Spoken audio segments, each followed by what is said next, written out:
Thank you all for coming today. One thing I want to clarify. This is a safety presentation, which means your committee had come together with this idea to bring forward. There is no longer a requirement of how many presentations you have to attend, but this does count for wellness and safety points. That is what the scorecard is for FY18 now. So you still get 5 points for coming. There aren't requirements anymore. Just want to clarify that. That seemed to be a little bit of confusion and everything. The safety committee is putting this on because it was a request from employees of concerns that they are seeing for themselves in this industry and your families. Today we have Pat Smith. She is president of the Lyme Disease Association. She is actually in her 20th year as president and has been in the field for 33 years. She has also brought her husband with her today, who is vice president. So they are working together, going to conferences, going to different businesses and speaking, because it's very important. Pretty much everyone in here has had at some point someone who has run into either being diagnosed with Lyme or some other tick-borne disease. It's very interesting. She has given that there are 19 other illnesses, not just Lyme. So with that, Pat.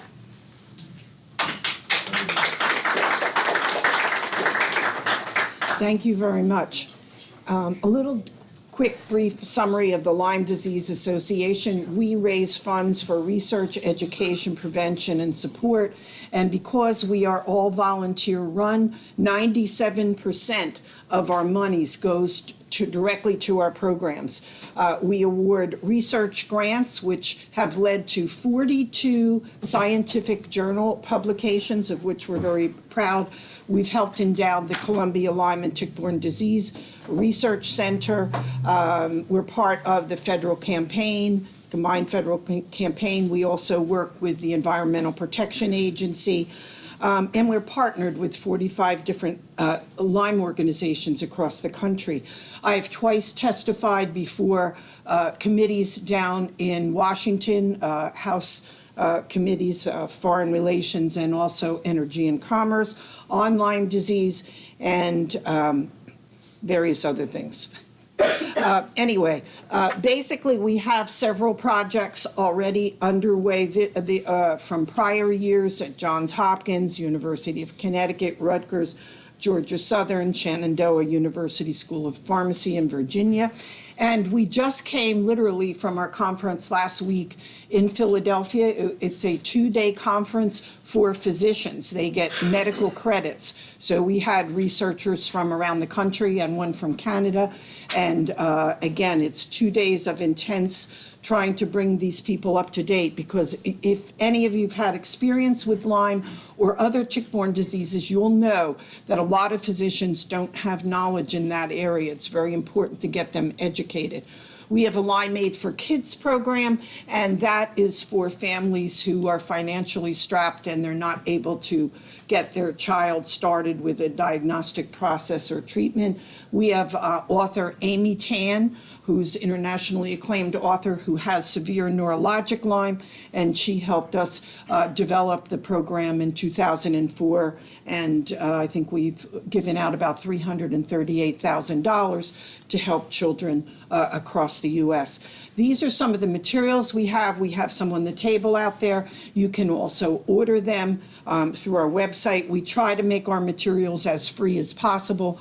We charge for postage for our pamphlets if you order them, and you can see that all online. We also collaborated with Rutgers University under a grant from the EPA and produced. We have on the website, it can be used for schools or camps. It's geared for children, and it's called Tickles, and it's a video. Those, again, are some of our partner groups across the country. We do have groups down here we partner with. It might surprise you to know the Lyme disease is found in more than 80 countries throughout the world now. That, folks, is a map of Europe. And the red spots are where the tick there, Ixodes rincinus, already is established, and the yellow is where it's present, but it isn't fully established. You can see it's all over the place. So These are maps that we do on our website. Anyone is free to copy them and hang them up or whatever. And the darker the green, the greater the case numbers, and you can see that Maryland is very dark green. That basically is just a bar graph showing you the case numbers going up. And for total cases from 1990 to 2015, Maryland ranked number 7 statewide with 26,000 reported cases. That means, because the CDC has said only 10% are reported, over that time, Maryland had 260,000 cases of Lyme disease. That pie graph will show you, if you look in around there, you'll see Maryland and Virginia way over in the left-hand corner there. Maryland had 4.5% of the cases in the U.S. in 2015. Now, in 2009, the CDC said that the Lyme had the 7th highest incidence of any reportable disease in the U.S. It was higher than HIV. So what percent are children? Well, we've calculated using CDC numbers. 30% of the reported cases, folks, are our children. The highest case numbers are age groups 5 to 9 and 10 to 14. Unfortunately, the age groups 0 to 4 are 5% of the reported cases, are babies, folks. The born and unborn are affected by Lyme. What does that mean? That means that Lyme can cross the placenta and it can cause death of the fetus. So if you know someone is pregnant, if they have Lyme, they should be seeing a physician who should be treating them. The CDC has indicated that if a woman gets appropriate treatment for her Lyme during pregnancy, there should not be a problem. Now, what about animals in Lyme? Well, first of all, dogs act as sentinels for Lyme disease. They're 50% more likely to get Lyme than people. Now, why is this? Well, first of all, basically they run out and they run in the woods, they roll in the leaves, all kinds of things that no one should be doing at this point in time, rolling in the leaves or getting close to where trees are, as I'll talk to you about in a little bit, rather than staying on the pathways.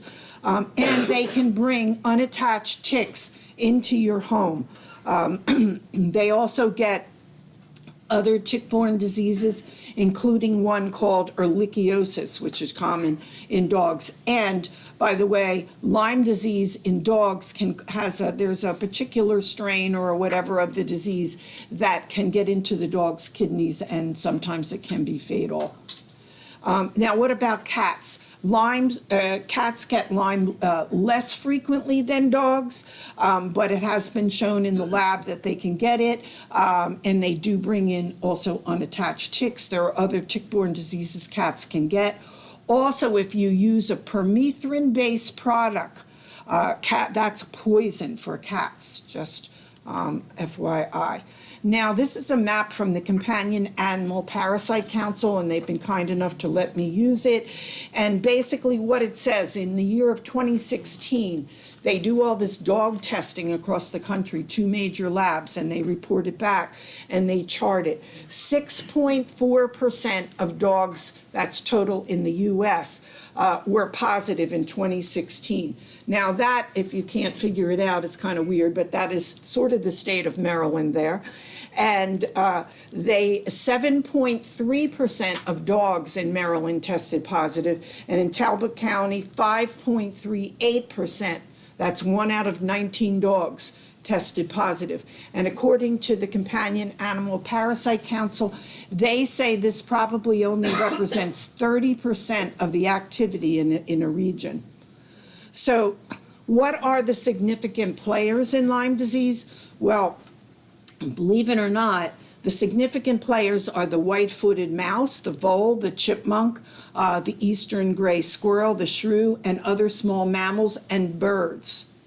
That is in our area of the country. The West Coast, they have different small mammals that play the most significant role, and the South, they have even other ones. So what about the deer? Everyone hears about the deer. The deer is really a transport. When I speak to kids in the schools, I tell them it's like the bus, okay? They cart the ticks around. And also, the tick likes to feed on the on the deer for the last feeding, and sometimes will even, mate there on the deer, and then it drops off to lay its eggs. So these two maps, the only importance to you is if you see the difference between the one that goes to 1996 on the top and 2015 on the bottom, and the colors are where the ticks are now that cause Lyme disease. The reason the ones in the west are a different color is they're a little bit different type of tick. This is the famous deer tick, or black-legged tick, Ixodes scapularis. Now, this deer tick currently transmits Borrelia burgdorferi, which is the bacteria that causes Lyme, Borrelia mayonil, which is a new bacteria they have just discovered in the Midwest just within the last 2 years, that also it causes Lyme disease. Borrelia mayonil, it's another bacteria that we have in our area, like in the northeast of the United States and the Midwest, and it's moving all over, folks, and it's a Lyme-like illness. Anaplasmosis, babesiosis, Bartonellosis or lichiosis, Powassan virus, tick paralysis, tularemia. These are things that the deer tick transmits. That is the deer tick laying eggs. They lay several thousand eggs. Those are the stages of the deer tick.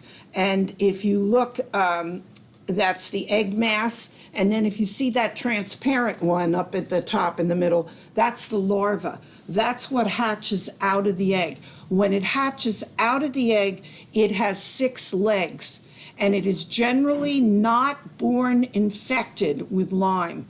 It has to pick Lyme up somewhere else. However, it can be infected with some of the other diseases when it's first born.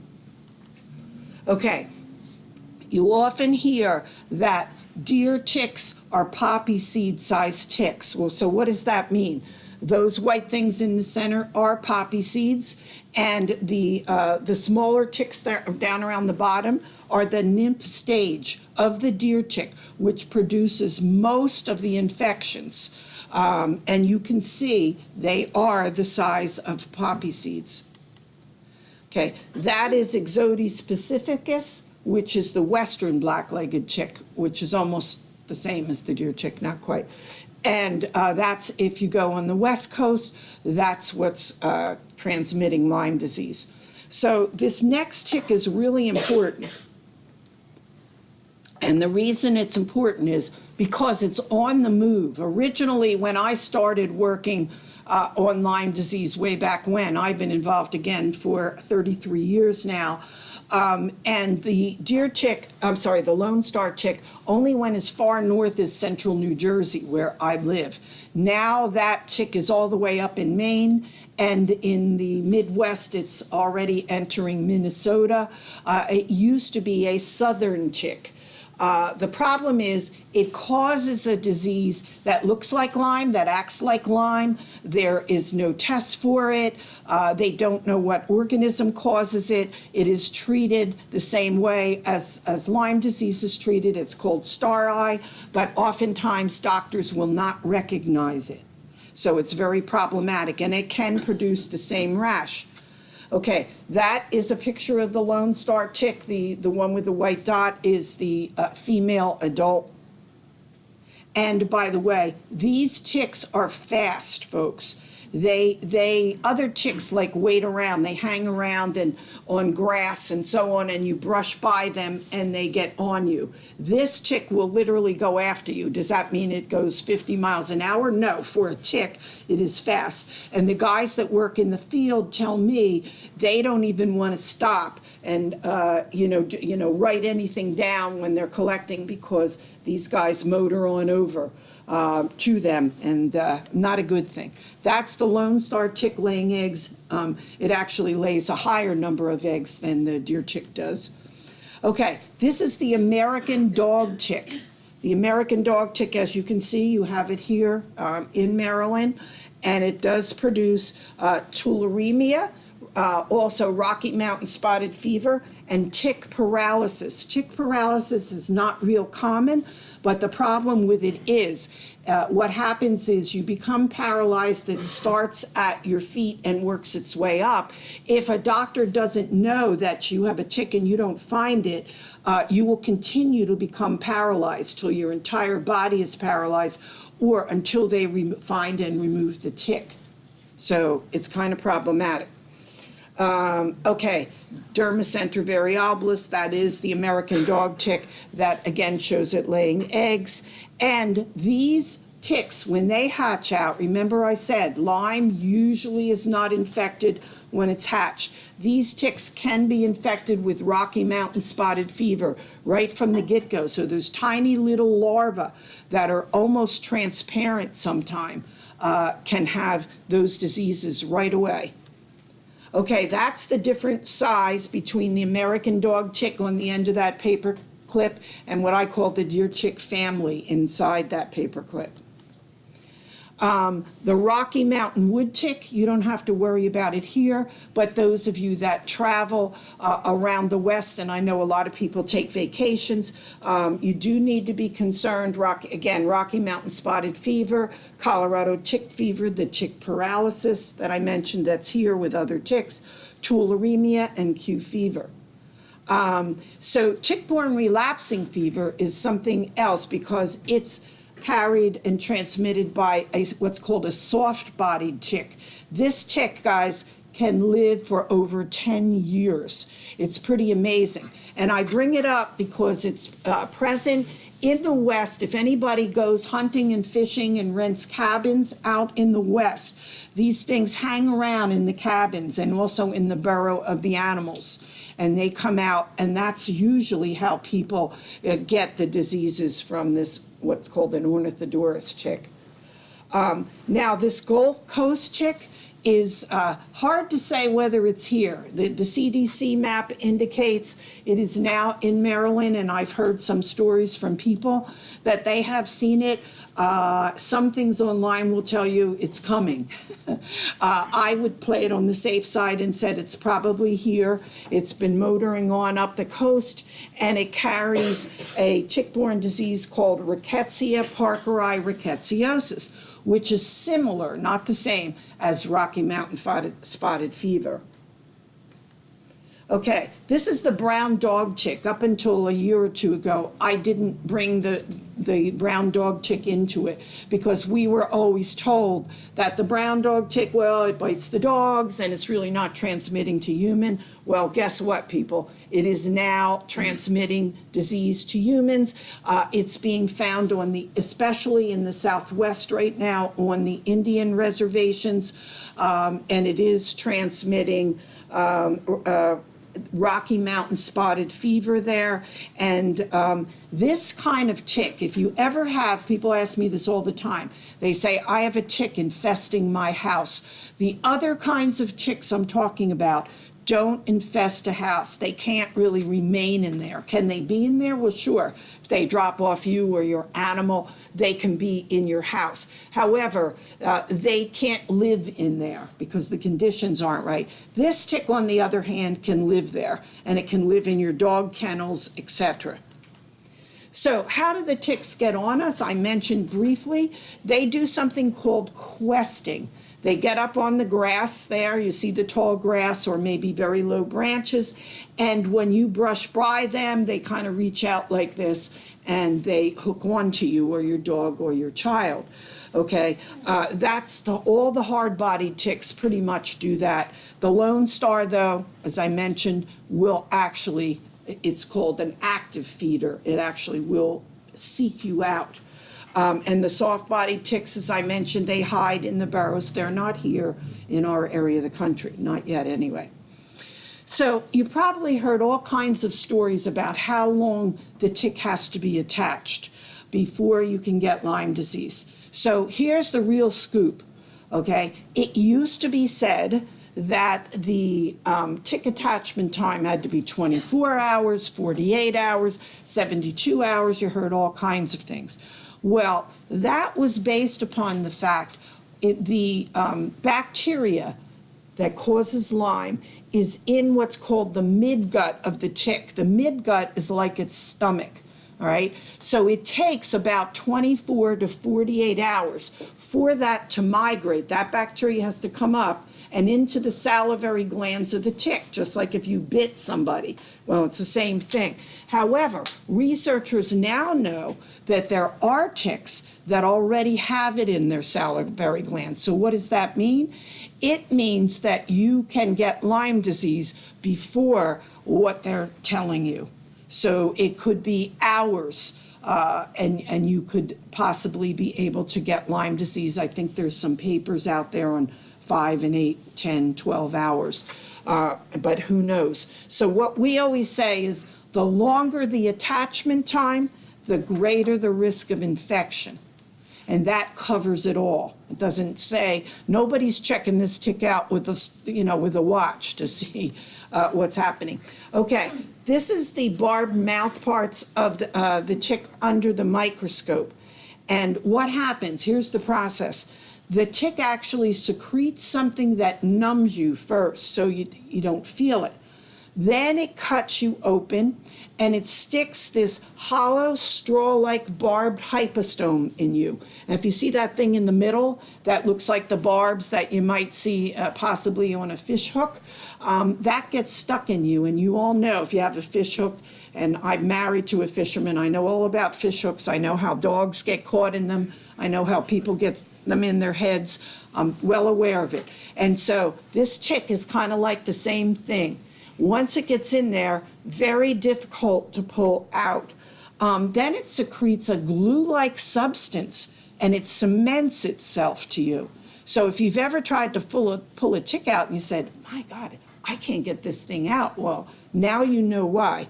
Then basically it sucks your blood. Sometimes some of the ticks will actually secrete blood thinners, so that it thins your blood and makes it easier for its feeding. And immune regulators, what does that mean? Some of them can regulate your immune system as it's feeding off of you. So during the feeding, the organisms, whatever is in it, and remember, I mentioned a whole bunch in the deer tick, and there's many others, as you'll see, those organisms can then flow into you. So what is proper tick removal? So if you're sleeping through the rest of the talk, please stay awake for this part. Really, really important, okay? Because you can greatly increase your risk of infection if you improperly remove ticks. So don't put anything on the tick. Don't burn the tick. Don't touch the tick with your fingers. Don't squeeze the tick. Don't squeeze it with your fingers. Don't squeeze it with the tweezers. Do use pointed tweezers close to the skin at the head end of the tick and pull it straight out. Do not twist it. So you don't put anything on it, you don't burn it, you don't twist it. You clean the skin area after with antiseptic. So why don't you do those things? And people say, well, I read on the internet if you put dishwashing detergent, the tick will back out. Maybe it will, folks, but what happens is if you annoy a tick, it does not like it, and it regurgitates what it has inside it into you. So all those organisms that it contains can then go into you. You definitely don't pay any attention to that. This is the accepted method. This is the accepted method by CDC, by everyone who knows what they're talking about, basically. So that's what you do. So you can save the tick for testing. It can be tested for various tick-borne diseases. There are labs. Of course, that does take time, and that does take money. You can also save it for your doc to ID it, which is not a bad idea. If they know what type of tick it is, they might know what diseases to look for. And so if you actually just want to get rid of it and dispose of it, you use tape. Just put it in tape. You can put it in Scotch tape, any kind of tape, because that's the end. My favorite tape is duct tape, as my husband would attest to. I have duct taped many things in my life together. And so I like actually putting the tick in there. It's very comforting to think it's never going to get out again. And believe me, nothing much kills those things. Okay, co-infections. What does that mean? That means having more than one disease at the same time. So one tick bite can cause more than one disease. And for this one, I'm going to repeat again that the deer ticks, and it's in our Lyme Primer brochure, which if you didn't pick it up on the way back. Also the tick card. Lyme, Babesia, Anaplasma, Ehrlichia, Bartonella, Tularemia, Borrelia miyamotoi, Powassan Virus, tick paralysis toxin, and other tick-borne diseases might have the similar symptoms as Lyme, but they may have different treatments. So it's very hard for docs to be able to, oftentimes, to differentiate. Okay, so I'm not a doctor, but I'm briefly going to go over some of the symptoms of Lyme. And I say this is Lyme that you know, meaning this is the old bacteria, Borrelia burgdorferi, that we've known for years, not the new one, Borrelia mayonil, which I'll mention later. Okay, so again, transmitted by black-legged ticks or western black-legged ticks, basically the deer tick. So the early symptoms, does this mean everyone gets these? No, it does not. You might get a flu-like illness, muscle aches and pains, joint pains and/or swelling, fatigue, malaise, fever, headache, possible rash. Everyone has probably heard over the years you have to get a rash. Absolutely not. Probably less than 50% of people get the rash that you think about, and the actual bullseye rash, about 9% is what the latest research is showing, get an actual bullseye. Later symptoms, it can attack all the systems in the body. And there's what's called a two-step testing right now. You get an ELISA test if that's positive or equivocal. You can then get a Western blot. And the treatment is generally doxycycline, but if it's shown you have neurologic Lyme, they will often use different IV drugs. Now, this is just some of the different types of rashes. Some of these are typical, some of them are atypical that you can possibly get. I've seen probably thousands of rashes. Whoop, there's another. There was another. There it is. I wanted to show this one. It has some of the others, but also shows you the two bottom right ones are children. Those are some rashes in children. So what are some of the other signs and symptoms? Generally, not always, generally these are things that come later in the disease process, but not always. Musculoskeletal, joint pain or swelling, stiffness, muscle pain, migrating muscle pain. That's particularly significant for Lyme disease or cramps. Shin splints, neck or back stiffness, joint pain and or swelling, cramps again that may migrate. TMJ, TMJ is what you get here in your jaw. That is a joint, and oftentimes people with Lyme will get problems there. Neck creaks and cracks. Tender soles of feet. Don't ask me why. That's just something that a lot of people experience. There are reproductive symptoms and signs: testicular pain, pelvic pain, menstrual irregularity, unexplained milk production, sexual dysfunction, or loss of libido. So yes, it can affect every system in your body.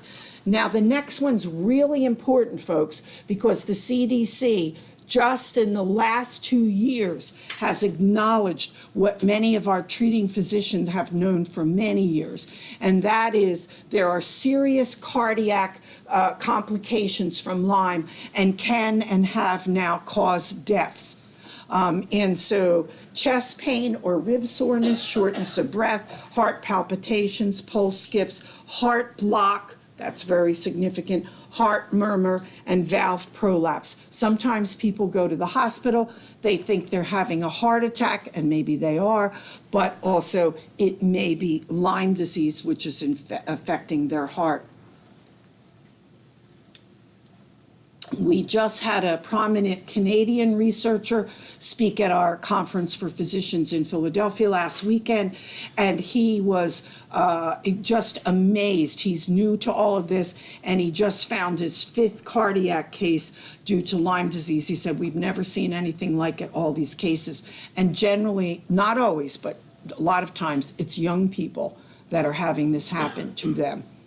So neurologic symptoms: muscle twitching, headache, tingling, numbness, burning, stabbing sensations, facial paralysis, dizziness, poor balance, increased motion sickness, lightheadedness, wooziness, difficulty walking, tremor, confusion. When I say confusion, there are people, and I've known these people personally, they're professional business people, some of them are physicians, who've had Lyme, and they get so confused. They would drive to work, and then they would come out of work, and they wouldn't know what car they had. They didn't even remember what car they owned. Or they got in the car, and they couldn't find their way home. This is what can happen with neurologic. Does it happen to everyone? No, but it can and does happen. Difficulty with speech, double or blurry vision, eye pain, blindness. Lyme can cause blindness. It attacks the nerves. It can cause deafness. So because it attacks the nerves everywhere or can in your body. Ear pain, decreased hearing or deafness, seizure activity, white matter lesions. It can cause the same type of white matter lesions that you've heard about with the MS. Even neurologists have difficulty telling them apart. Some neurologists say they can, others say they can't. I've heard lectures from the best of the best, and I would say I don't think it's definitive. Low blood pressure. I just wanted to comment on the seizure activity. Our daughter, we had 2 daughters that developed Lyme, and one of them was in seizures for 3 years straight, for 15 hours every day, 6 to 7 days every week for 3 years. It was unbelievable, folks. And these were what are called temporal lobe seizures, and it's like altered states of consciousness. This is not a disease to be fooled around with, which again is why I'm here today. It's very sad to me that I see after 33 years that our children especially, not that I don't care about the adults, I do, but our children are still having these problems, and they're not being properly diagnosed or treated. And it's very, very sad to me. Mood swings, irritability, depression, disturbed sleep, personality changes, obsessive compulsive disorder. Believe it or not, that is Columbia University has done some significant work in that area. You can also have violent outbursts, anorexia, paranoia, panic anxiety attacks, hallucinations. My daughter had hallucinations, all kinds of hallucinations over those 3 years, and maybe some over the other length of her disease, which now is 29 years she's had it, but she's a lot better now. Other things, sweats, fevers, chills, weight change, loss or gain, fatigue, tiredness, hair loss, swollen glands, sore throat, difficulty swallowing, swelling around the eyes and feet, gastrointestinal. Sometimes they'll tell you that Lyme cannot get in your GI tract. That is not true. In peer review, you will see research where they have found that's actually a picture showing that Lyme can indeed be in the GI tract.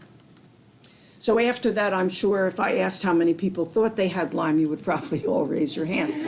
The trick is, folks, not everybody gets all of these symptoms, and you have to get a knowledgeable physician who is able to differentiate. They can see patterns, and they're able to recognize those patterns. So how about suicide? Yes, unfortunately, there have been suicides due to Lyme disease, and this is a physician in New Jersey, a psychiatrist who published a paper last year, and basically, I'm not reading all that, but the bottom line is he estimated that there are about 1,244 Lyme and associated diseases suicides each year. Borrelia mayonii, this is the new strain that I mentioned. Right now, they've only found it in the U.S., but I'm mentioning it because these things travel, as you'll see, and eventually they end up in other places in the country. The difference in symptoms may include for this nausea and vomiting, if you're bitten, diffuse rashes rather than rashes maybe in one place. And there's more bacteria in the blood. With regular Lyme disease, there's hardly any bacteria to be found in the blood. That's why it's so difficult to test for. Borrelia miyamotoi, again, a Lyme-like disease and the black-legged tick, and it is all in the northeast area of the country. I have not seen yet whether it's down in Maryland. Quite frankly, your Maryland sites, telling you which diseases are here are really not very good. I'm actually disappointed. I've spent early in my time, I spent a lot of time down here educating your legislators and working with advocates down here. We have some really great advocates, one who's within about less than an hour of here. They're doing a lot of good work down here. Anaplasmosis, I'm not trying to tell you that you have to know every disease, but you need to understand that there's more than Lyme disease in case your doc doesn't know. So at least you'll be familiar that, oh my gosh, I think I remember that disease, and it was from the same tick. So you can get this along with Lyme disease, and unfortunately, it's very serious and can cause kidney failure and other things. The same with this one, ehrlichiosis. This is all over the area, and I know it's down here. Babesiosis. Okay, babesiosis is important not just because it is a tick-borne disease, which it is, and in the Northeast, it's very common co-infection with Lyme disease, but also, guess what? It can be spread through our blood supply, which is really problematic. And so they're not testing for it. The government is well aware that it's spread and it's causing deaths from transfusions. Bartonellosis, this is a disease that some of you may have heard of, cat scratch fever. That's what this is, only now they know that ticks can also cause this disease. And you see that it looks almost like stretch marks. That's the rash you get. I mentioned star eye from the Lone Star tick, which you can get down here. Tick bite meat allergy, and I think somebody said they had a family member here connected with that. I've known about it for about 5 years, but it's really on the rise. If you get bitten by a Lone Star tick, you can develop an allergy to meat, red meat, and that means any meat product, whatever product has some form of something from red meat in it, you can no longer eat because it will cause you to go into anaphylactic shock. Okay, Rocky Mountain spotted fever, that's something that's been around. You guys do have it. There's a map of Rocky Mountain spotted fever. Tularemia, I don't think it's a real issue down here. It is a problem. It also is a biowarfare element. Powassan virus. I'm going to mention this, though I have not seen it in Maryland, but again, online I've seen they think it could be down here. Even the health department, I believe, said that, but they don't really know. They haven't seen it. Okay, I'm mentioning it, has a high fatality rate.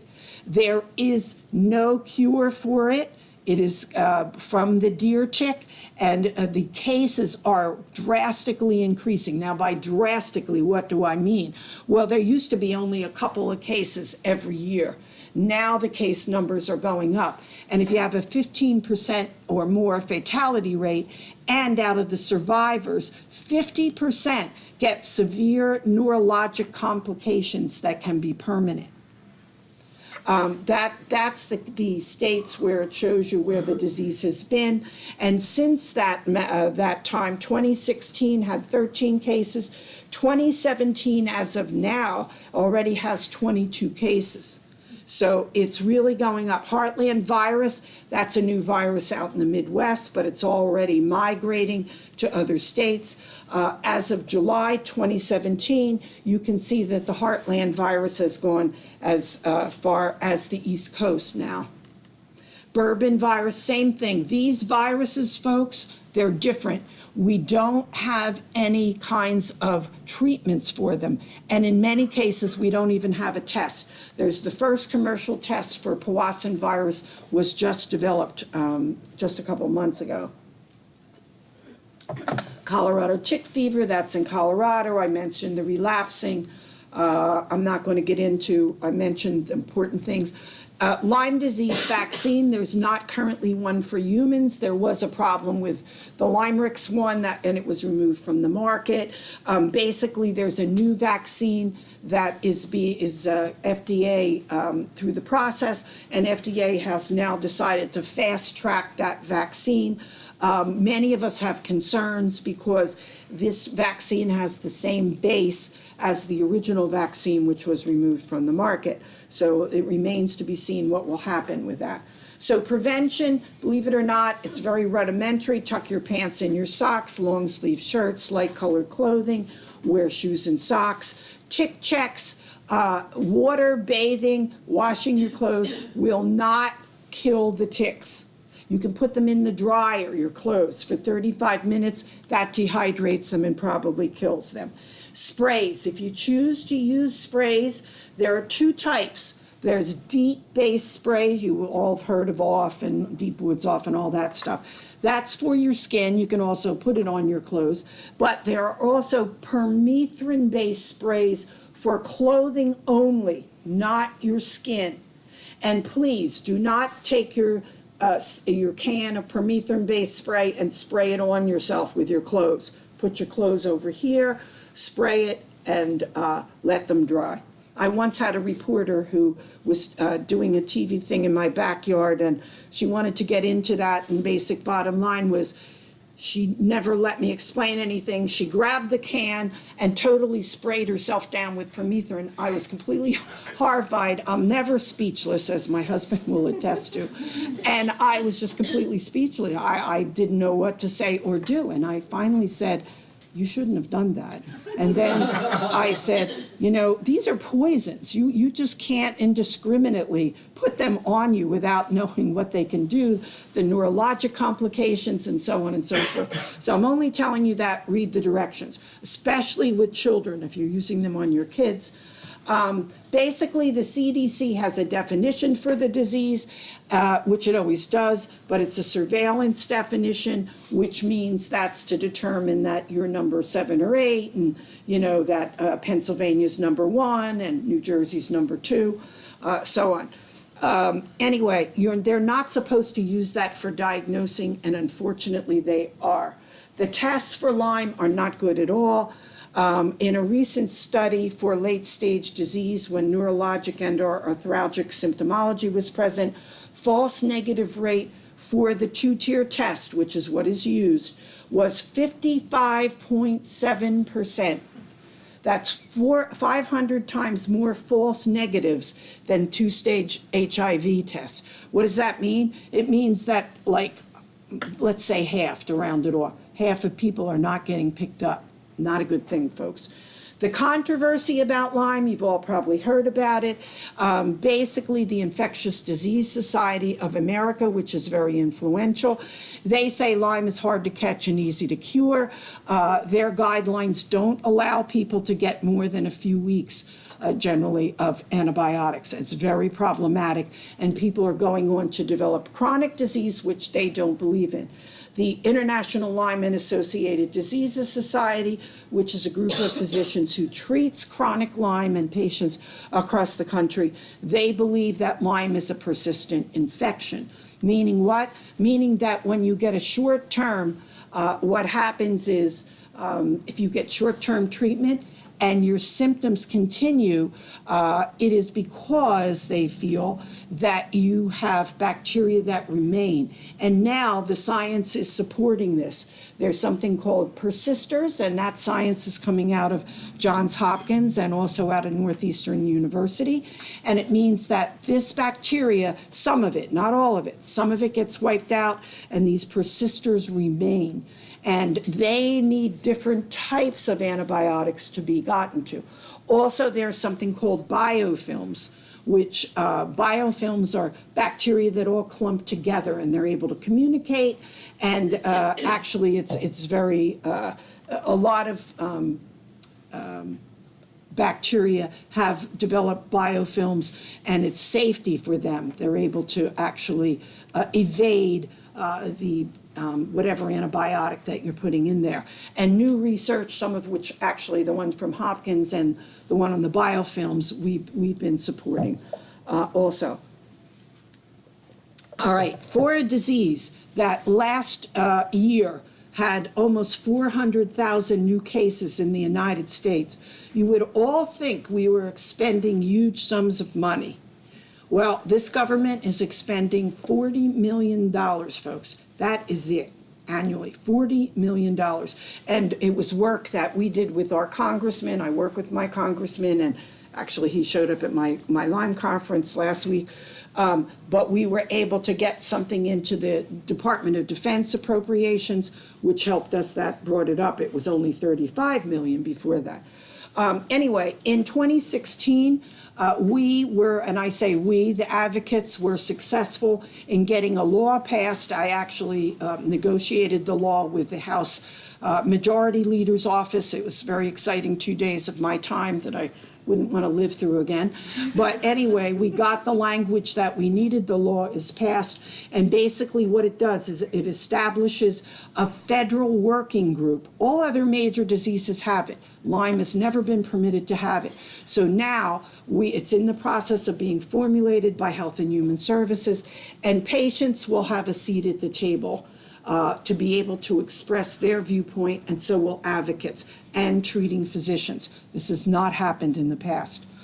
This is Iceman Otzi, and why do I bring him forth? Because he was preserved in the ice 5,300 years, and when they discovered him and they did autopsy and they did DNA and everything, the bottom line is, guess what, folks? He had Lyme disease.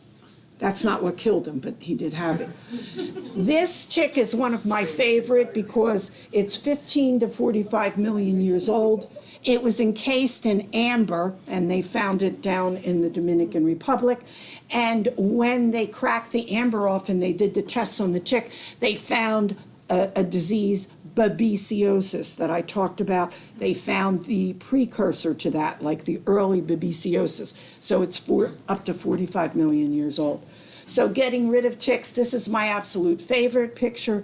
This is an entopathogenic fungus for tick control, and I just happen to like it because it shows that tick the way it should be, trapped and not able to do damage. So can we escape ticks?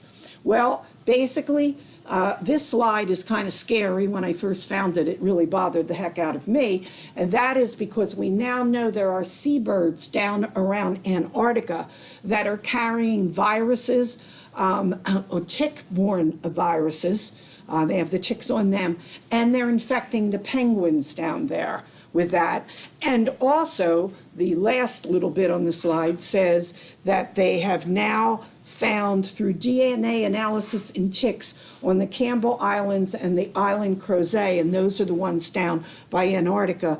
The king penguins on the Isle Crozet have antibodies to Borrelia burgdorferi. That's the bacteria that causes Lyme. What does that mean? That means they've been exposed to that bacteria. So that's a penguin rookery, and I like the picture, and it came from an Australian nurse. I got permission to use it. She wrote, I don't have to worry, we don't have Lyme disease in Australia. And I just kind of laughed, and I wrote back, I said, well, I'm very sorry, but you do have it there. And 6 months later, she wrote me and said she was walking down the street in her town and saw a meeting, a support group meeting for Lyme disease. So that's kind of how we spread the word, because governments have not wanted to have Lyme disease, and So basically, the bottom line is that ends my presentation, but I think we have some time for a Q&A. Yes, ma'am. Do you know anything about the effectiveness of, that there's exterminators now that are treating your lawns with insecticide to help that area? Do you know anything about the effectiveness of that? Yes, well, I do, actually. I've always been opposed to that. However, I will tell you now, my husband and I own a little over an acre, most of which is wooded, and I've shared my computer chair with ticks, and of course pulled many out of myself, my cats, my dogs over the years, and my kids. And so we do have our property treated now. And the important thing is you find an exterminator who has experience and knowledge of it, because there are different products, and it needs to be done at certain times. They particularly want a treatment prior to the leaves getting on the trees. And they try to tell you you need 3. I've never found that to be a case. Usually the early one and then one in the fall. Because, by the way, Lyme is year-round now, folks. It's no longer a disease that is just here in the summer or the spring or the fall. Anytime it gets above freezing, that tick can come out. And my husband used to hunt, and, this guy came in one day, look what I have on my sock, and he has a tick. I said, out. Take it with you. But really, and there was snow on the ground that day. And but it does happen, and we do a lot of hunting shows, and the stories I hear from the hunters are just, pretty amazing. Yes, any other questions? So if somebody has one of the 500 symptoms you showed up on the screen, I mean, if you know they've been bit in the past, I mean, what can a doctor do to help at this point if you're suffering some of these symptoms and you're not thinking that it's Lyme disease? Right. What do you recommend? Okay. Well, You're not a doctor. no, I am not a doctor. We don't make recommendations. I will tell you the lay of the land. The lay of the land is there are doctors that we call Lyme literate physicians. Those are physicians, for example, that attend the conferences like we just put on with Columbia University last weekend, and to get CME credits. They belong to ILADS, the International Lyme and Associated Diseases Society. They're people that stay up with the literature, and they're people that see this as a rule, not just somebody walks in and the doc says, oh yeah, I treat Lyme, and hands you the 10 days of doxycycline. These are physicians who take a lot of time, they spend a lot of time with patients taking a history. And as I mentioned earlier, what they do is they look for patterns, because those symptoms can obviously be mistaken for many diseases. Oftentimes ALS, I've known several people already. One who was a doctor was told he was going to die at ALS. He went home to pack up his whatever and die. And then suddenly somewhere, somebody said, well, I think you have, wow, I live in Colorado, where I get Lyme. Well, the long and short of it was he did. And he's been a Lyme advocate ever since. He went back into his practice, and those symptoms there can be ALS, it can be MS, it can be attention deficit disorder, it can be lupus, it can be all kinds of different diseases might have some of those symptoms. So you have to find someone who takes a very extensive history and so on. Now, on our website, we have what's called a doctor referral. We don't make recommendations. We just provide, and our doctors, because of the controversy with Lyme, a lot of them in the past have had trouble with medical boards, the government. That's subsiding now, but they don't like their names out there in the ethos, because otherwise they might get attacked, quite frankly, because a couple of the government agencies, who shall go nameless, have done their best to not allow patients to get treated for a long-term Lyme. Things are beginning to change now, because they're seeing so much Lyme and so many people with so many lasting symptoms. So anyway, you can go on there, you can plug in a zip code, and it will get you people. It may not be people that are within an hour or even 2 hours or 3 hours of you. A lot of Lyme patients have to get a plane and go across the country to find somebody. But fortunately in the Northeast, we do have docs that are around here that treat, that diagnose and treat Lyme disease. And that's all, I can say about that. And believe me, most people have that same story. The average is probably, 9, 10, 20 doctors until people finally are able to find someone who knows about it. It's becoming now obviously more prevalent.